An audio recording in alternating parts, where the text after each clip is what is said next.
Hello, everyone. Ongoing classes with Outschool. What are they? How do they work? How are they counted? Let's go over some facts today.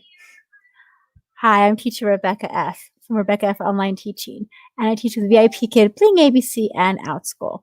So today we are talking about Outschool. Outschool made some recent changes to the ongoing classes, which I think is fantastic. Okay, so first, what are ongoing classes? Ongoing classes are things that happen on a weekly basis. It can be once a week, it can be twice a week, it can be 5 times a week, it can even be every other week.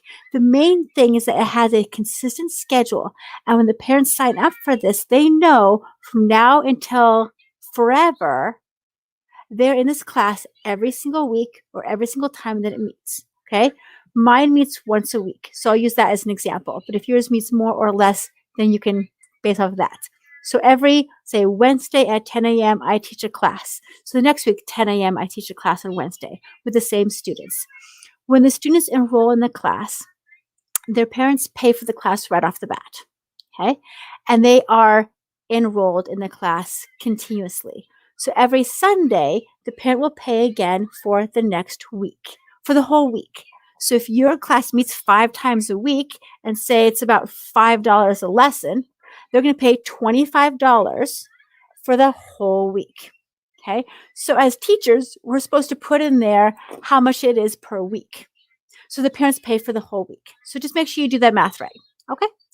Now, as parents is an automatic subscription. I like that because it's hands off. I can just keep my daughter enrolled in that class from now till whenever.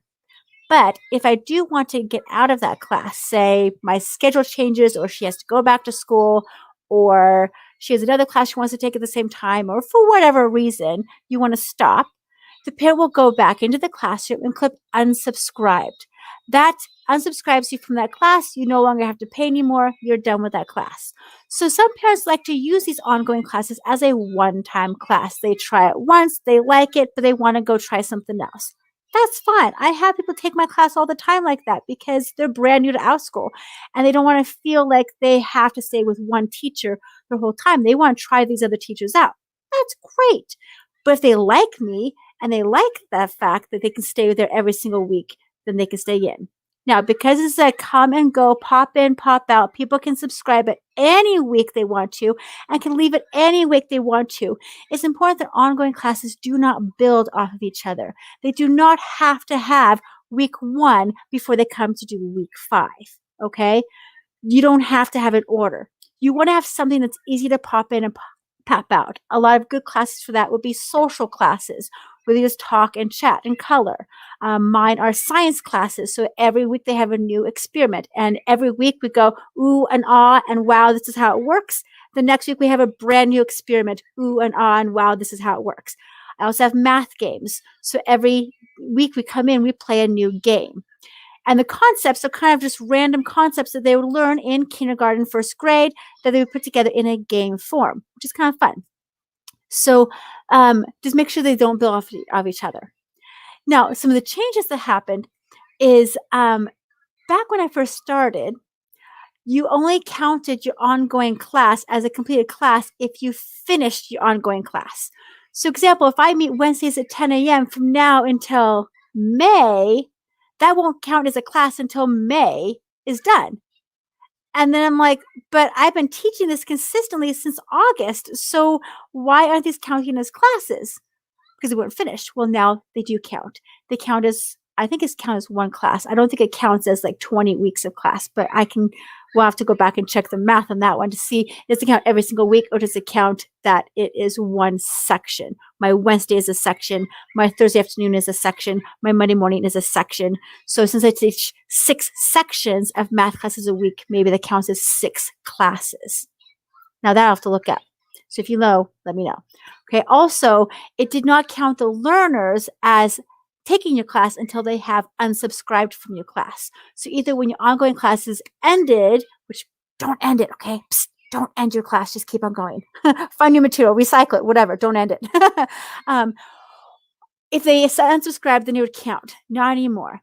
Now, every unique learner that you've seen counts. So all of a sudden, over the weekend, I saw that my math class has 40 learners or 80 learners, Great. I get them confused between science and math, but all of a sudden it went from 5 learners to 40 learners because it counts everybody who is currently taking the class.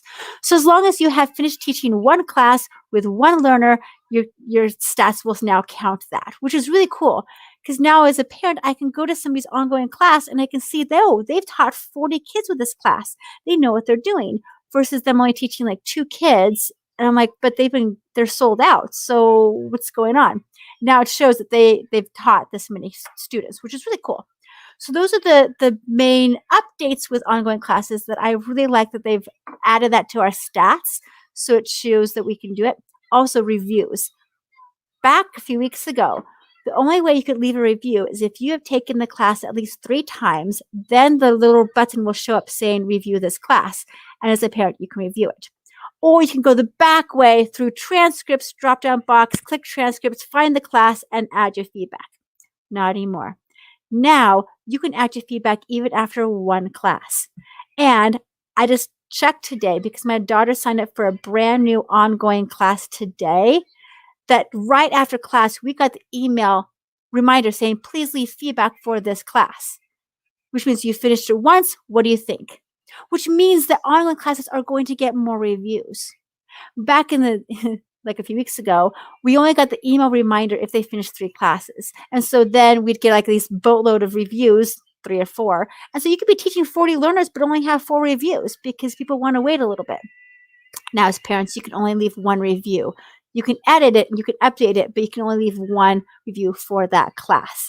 So you kind of have to like consolidate everything you've learned about in that class. Okay, so that's the rundown of ongoing classes and the changes made so far. If you have any questions, put them in the comments below. I'd be happy to help you with tips and tricks that I have learned with my ongoing classes since I started in August. Have a wonderful day, guys.